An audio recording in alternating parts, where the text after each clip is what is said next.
بخاری شریف میں موجود ہے؟ سوال رفع الیدین کرنے کی کوئی حدیث بخاری شریف میں موجود ہے؟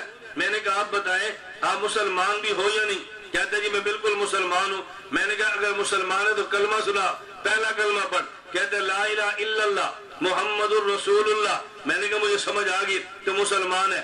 اچھا مسلمان ہے تو پھر اذان بھی آتی ہے؟ کہتے نہیں مجھے آتی ہے۔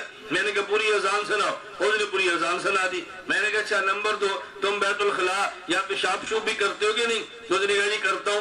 میں نے کہا بیٹھ کر یا کھڑے ہو کے؟ اس نے کہا میں پیشاب بیٹھ کے کرتا ہوں۔ میں نے کہا تو نے 3 باتیں کی، نمبر 1 پہلا کلمہ لا الہ الا اللہ محمد رسول اللہ، نمبر 2 نے اذان کے کلمات مجھے سنائے، نمبر 3 تو نے کہا میں پیشاب بیٹھ کے کرتا ہوں۔ کیا پوری بخاری میں جو پہلا کلمہ تو نے پڑھا ہے یہ ثابت کر سکتا ہے؟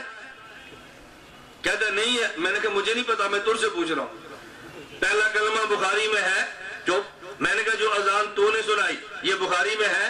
بخاری میں کلمات اذان نہیں ہے، یہ ہے کہ اتنے کلمات ہیں۔ لفظ کلمے کون کون سے ہیں اس پر بات میں نہیں کر رہا۔ میں نے کہا پوری اذان یہ بخاری سے سنا جو میں نے کہا تو پیشاب بیٹھ کے کرتا ہے۔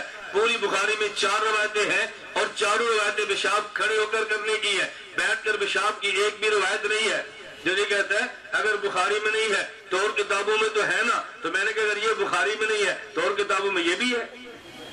میں تو یہ پوچھ رہا ہوں تو نے بخاری کی بات کیوں کی ہے؟ یہ بخاری سے رفع الیدین پیش کرو تو بخاری سے پہلا کلمہ پیش کر دے، میں رفع الیدین پیش کر دیتا ہوں۔ تو جس بخاری شریف میں پہلا کلمہ طیبہ نہ ہو آپ اس کی بنیاد کیسے بنا سکتے ہیں کہ جس بخاری شریف میں نے کہ اس کو بنیاد بنا کر تو نے بات کیسے کی ہے؟ صرف جتنا وہ سوال کرتے ہیں نا اتنا اسے پوچھو۔